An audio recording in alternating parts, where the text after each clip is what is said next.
السلام عليكم ورحمة الله وبركاته. عن داوديال هلكن وورباهنتا VOS xarunta dhexe magaalada Muqdisho waa hadii ay noogu barteen inaan hawadeedin soo marsiino waruuxi caalamka daafiisa naga soo gaaray.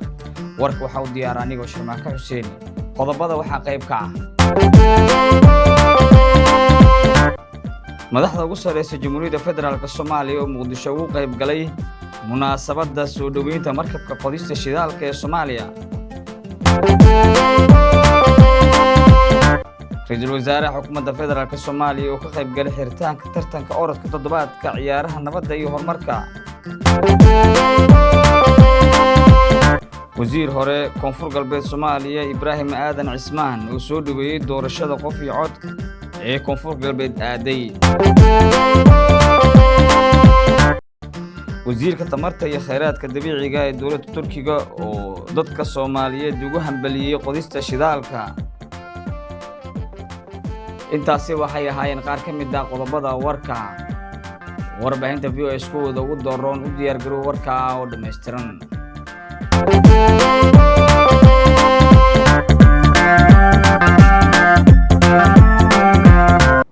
soonaqad wanaagsan aan ku bilaabay madaxda ugu sareysa dowladda federaalka Soomaaliya ayaa magaalada Muqdisho waxay ka qayb galeen munaasabadda markaasi lagu soo dhaweynayay markabka qodista shidaalka ee Soomaaliya soo gaaray maalmo ka hor.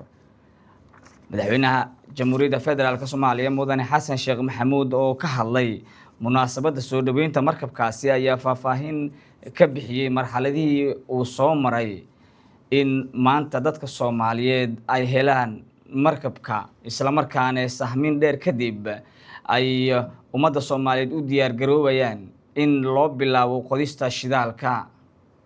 maanta iyo wixii ay mudnayd in badan oo ka mid ah horay ayaa halkan looga yiri waxaa farxad iyo sharaf weyn inoo ah maanta tallaabadii labaad safar 3 tallaabo ah tallaabadii labaad inaan qaadnay ee aan halkan ku sagootiyeyno markabkii sahankii hore sahanka ahay horaan halkan ugu sagootinay sahankii wixii uu soo sheegay kamera dhalanteediina waa kana Jakribey markabka la yiraahdo noo taagan halkaa oo u socda shaqadaas inuu qabto haddii alla yiraa lugta saddexaad waxaan u xafladayn doonnaa maalinta haddana ilaahay idankiis aan jawaabta uu soo saaro iyo waxa uu soo saaro hadalkeeda aan halkan isaga mar kale isugu imaan doonno halkan ama halkii kale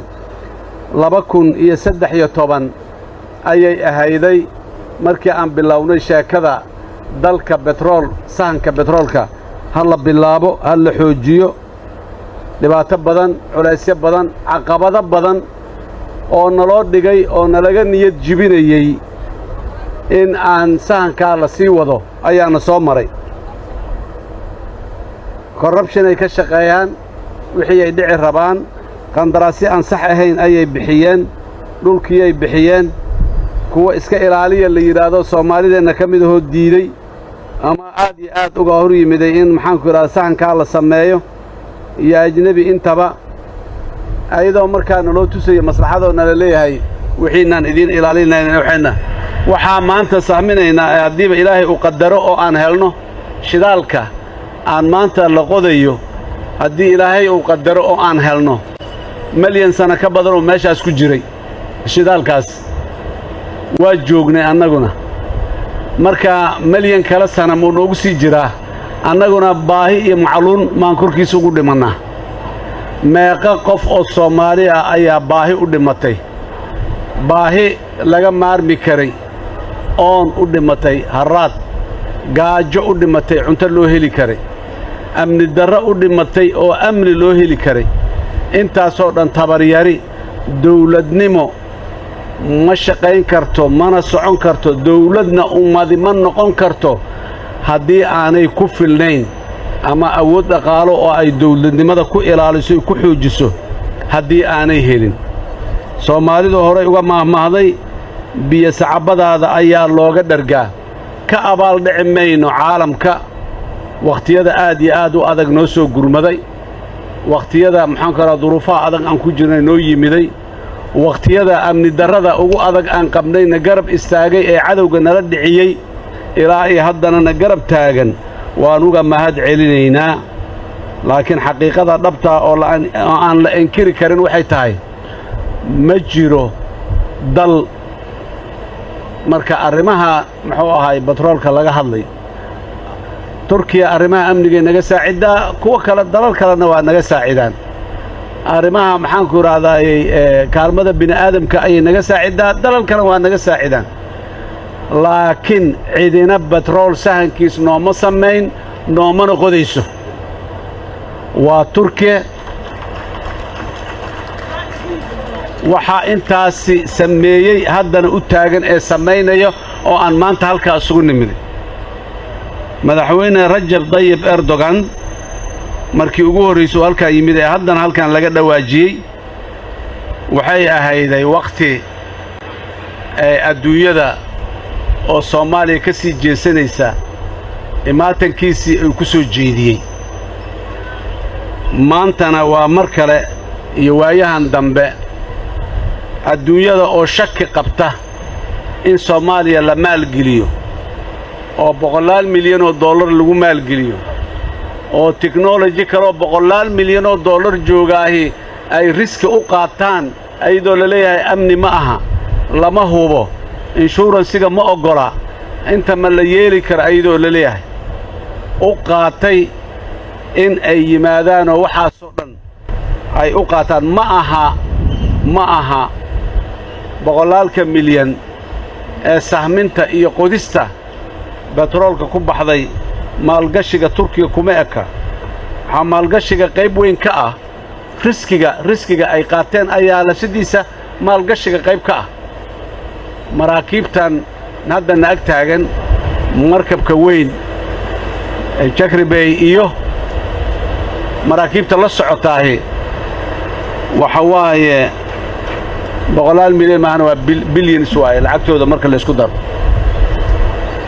intaasoo dhan safar 2 bilood qaatay oo ay u soo socdeen soomaaliya si ay u yimaadaan oo waddooyinkii la mari jiray aan la mari karin ay ka soo leexdeen iyo maanta oo ay halkaa nala joogaan wasiirka waa bogaadinayaa waana u mahad celinayaa soomaaliya markii saddexaad uu yimaado waayo 2 maroo ka mid ah wuxuu u yimiday arrimahan shidaalka ayuu u yimiday waxaan leenahay marka dadka soomaaliyeedow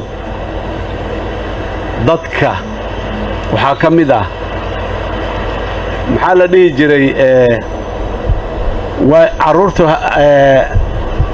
habeenkii ay cabsataa waayeelkuna maalintii u cabsadaa soo maahayn dabeecadda waxaa ka mid ah dadaa colaadda dhiiran oo nabadda cabsanaya marka nabadaa loo sii socdaa la yidhaha waa baqayaa colaaddii in lagu noqdou ka shaqaynayaa xumaantii uu ka shaqaynayaa maxaanku idhahdaa dhibkii la soo maray oon kulli waaye arag u ahaynuu ka shaqaynayaa wuxuu ka cabsanayaa nabadduu ka baqayaa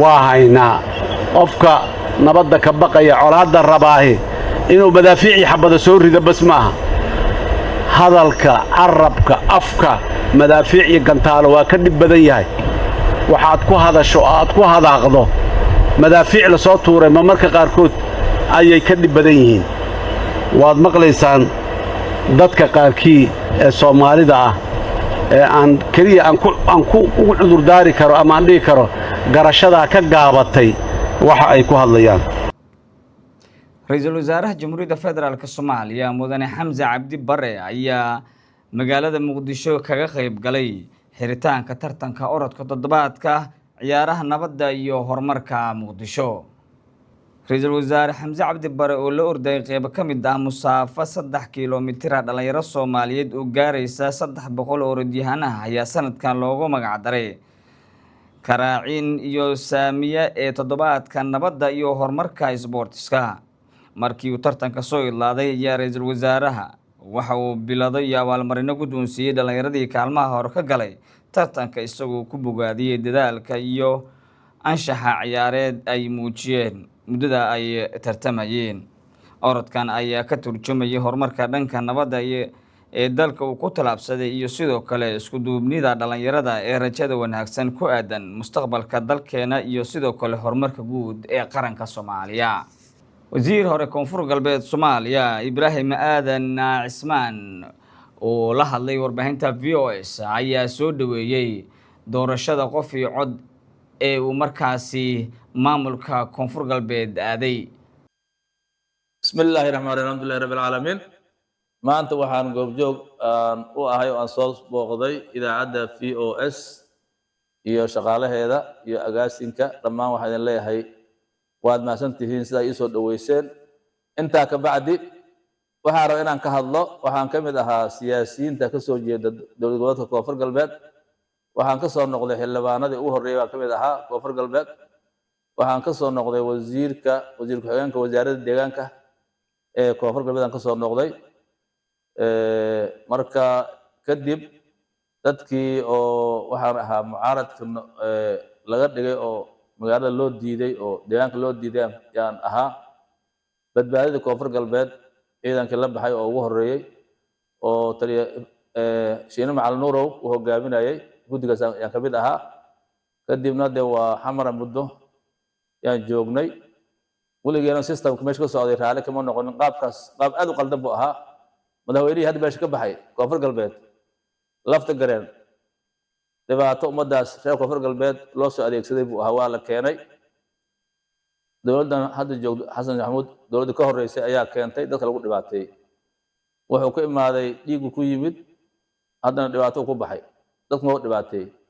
7 sano isagoo meesha uu joogay meesha dhibaato baa ka socotay. marka weliba dhibka ka beel ahaan annaga aan tirsanayn waxaa ka mid ah haddaan beesha shaqaaleed sheekhaal qudub iyo loo boge meesha matalaad bay ku lahaayeen oo xildhibaan ah. xildhibaankii beesha ay lahayd ayaa qolo kale uu siiyey. waa dhibaatada mid aniga shakhsiyad ii ahayd oo gurigeyga iyo ilmaha u tegi waayey. midda labaadna waa midda oo beesha kursigeedii la baabi'iyey isaga uu baabi'iyey lafta gareen. dhibkaas waa dhib aan tabanaynay buu ahaa. alxamdulillah hadda waxaan taageerayaa oon aad aan u taageeraa waxa meesha ka dhacay waa isbeddel. waa aad aan u soo dhaweynayaa. waxaan leeyahay madaxweynaha jamhuuriyadda Soomaaliya mudane xasan sheekh maxamuud hawsha uu wado oo cod iyo qofka ah na waan taageersanahay. aad baan u taageersanahay. waan soo dhaweynaynaa 100%. waa maanta meesha kaliya maanta loo gudbi karo waa dhibaatada. madaxweynahana wuu ku mahadsan yahay.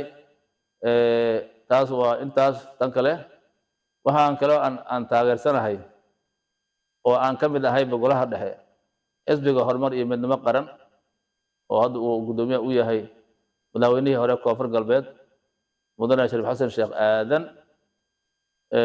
reer koonfur galbeed waxaan leeyahay ushiina qof aad ku qaadan kartaan u dhiibta. dhibaato lagama bixi karo. madaxweynaha xasan sheekh maxamuud xilligiisii waxaa madaxweyne oo xilligii hore taaribkii hore 2014 bay ahayd isagaa meel hoose kasoo bilaabay. Shariif Xasan Sheekh Aadan geed hoose kasoo bilaabay. magaca hadda oo dhibka ka socdo oo la isku dhibaateynayo ninkii aabaha uu ahaa buu ahaa oo dibadda u aasay baarlamaan sameeyey wasiiro sameeyey dowlad dowlad ninkii sameeyey buu ahaa. markii xilligiisii uu dhammaadeen isagoo aan dhibaatay midna samaynin buu iyo iska casilay. aniga waxaan ka mid ahaa guddiga ka mid ahaa doorashooyinka koonfur galbeed ayaan ka mid ahaa. madaxweyne isaga hadda ka dambeeyana dee dhibka u geystay nin walba og yahay. cid walba way taabatay. waa meesha oo Professor Jawaari lagu soo dhibaateeyey bay ahayd. meesha Shariif Xasan loo diiday bay ahayd. waa meesha annaga tiimkeena mucaaradka ahaa oo banaanka dhoobnaan naloo diiday inaan guryaheena tagno bay ahayd. waa meesha mayd la wado oo xildhibaan Cabdullaahi Balaag uu wado loo diiday bay ahayd. dhibaato badan baa dadka loo geystay reer koonfur galbeed. hadda marka wax isbeddel ay imaadeen aad baan u soo dhaweynayna. waxaan leeyahay war dhib dambe yaan la gelin. Shariif Xasan Sheekh Aadan waa dadkaas wuxuu u yahay nin walba uu og yahay. nin walba uu garan karaa waxa uu yahay. marka aniga waxaan fariin u diraa reer koonfur galbeed. waxaan leeyahay reer koonfur galbeedow ushiina nin u dhiiban kartaan u dhiibta. ushiina u dhiibano. aniga waxaan ka mid ahay dadka deegaanka soo jeeda. waxay beertay ku taala bel yaraha Hobeshoole oo u jirto 30 kilomitir magaalada Baydhabo.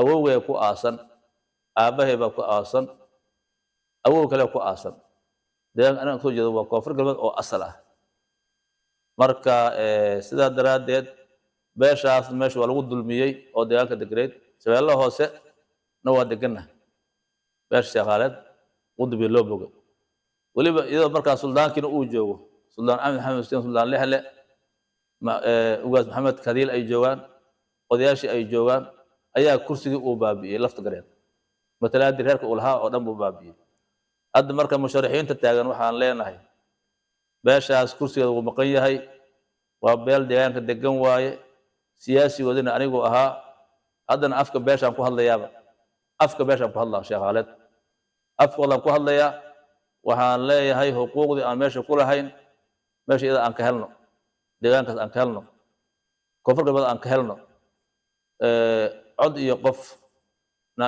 hadda xisbiyada meesha ku tartami doono dhammaantood waa soo dhaweynaya si gaara waxaan u soo dhaweynaa xisbiga anigu aan ka mid ahay anigu waxaan ka mid ahay xisbiga horumar iyo midnimo qaran ayaan ka mid ahay golaha dhexaan ku jira marka ninka xisbiga hogaaminayana waa nin Soomaali isku wadi karo waay madaxweynahan waxaan u mahadcelinayaa xasan sheekh maxamuud madaxweynow waxaan kaaga mahadcelinaynaa dhibaatadii ka taagnayd koonfur galbeed oo la geli waayey oo meyd la geen waayey meyd kale geen waayey dad inay tagaan iska dhaaf dad 5 sano ka maqnaa anigu dadka waxaan ku jira hadda sanad yaa hadda ii galay kiishan hadda ii galay hadda ku soo deegaanka insha Allah bil karim haddii la yiraahdo ilmahay anigu waan kala maqnayn muddo intaas oo sano ah dhibku marka dhibku ma jiraba deegaankaaga in lagu yiraahdo ha soo gelin ha soo degin ha imaanin maamulo kala jira oo dadka oo aan saas aan ula dhaqmaynin qofka soo oo hawshiisa wato ayaa qofka mucaaradka uu leeyahay war soo deg oo imow wasiirka tamarta iyo kheyraadka dabiiciga ee dowladda Turkiga ayaa dadka Soomaaliyeed ugu hambaliyay qodista shidaalka. Assalamu alaykum walaalayaal dhammaantiin si xushmad iyo sharaf leh ayaan idin salamaya.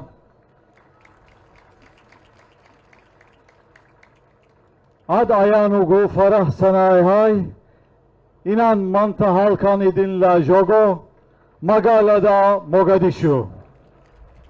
wasiirka tamarta iyo kheyraadka dabiiciga ee dowladda Turkiga oo munaasabada lagu soo dhaweynayay markabka qodista shidaalka ka jeediyay khudbad dheer ayaa ummadda Soomaaliyeed ugu hambaliyay qodista shidaalka.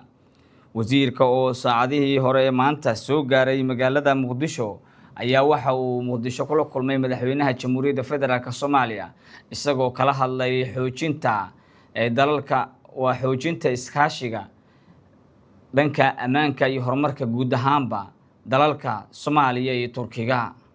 guud ahaan muuqaalkaasi waxa uu guunaan u doohaa warka warbaahinta VOS oo xilligan idinkaga imaanayay warbaahinta VOS xarunta dhexe Muqdisho. inta warkan warka xigaan kulmi doono nabadgelyo.